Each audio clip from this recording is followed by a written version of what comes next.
sot pamjet e qytetarëve shqiptar që protestojnë për pronat e tyre, përleshen me policinë, sepse policia me urdhrin tuaj shkon atje për të mbrojtur oligarkët, për të mbrojtur miqtë tuaj. Ja ku i keni.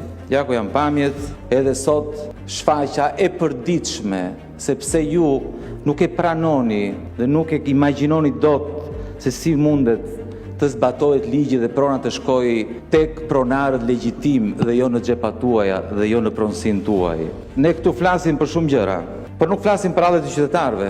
Dhe ne nuk do lodhemi pa përmendur çdo herë që marrim fjalën pa drejtësinë më të madhe që i keni bërë këtij populli. Dëgjoni vetë me veshët tuaj, se po nuk e sollëm këtu. Na jena me letra e me venim me gjykatash dhe me të tona. Bashkim ulaj. Na ka kërku 3 herë me radhë do kot me ta për punë pazarit. Na mam jemi shku mu me të në me çmimin si na ka vonaj. Ai vetë ka ardhur kot me këtë fadroma, toka është e jona, ai s'ka punë në tonën. Çfarë don? Janë në tokën e tyre, janë në pronën e tyre që ju po i vidhni. Konfliktet mbi pronën janë të përditshme. Unë nuk di të them kush ka të drejtë në këtë rast si në shumë raste të tjera, por unë di të them aman me kë jeni ju. Interesin e kujt mbroni ju.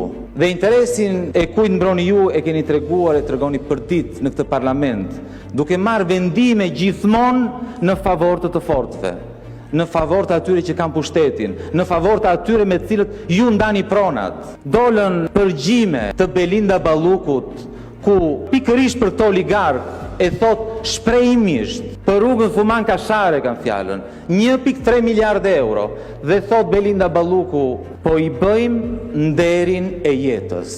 Ju midis interesit të qytetarëve, që të harxhonin sa më pak për të ndërtuar rrugën, ju zgjodhët t'i bënit nderin e jetës një oligarku.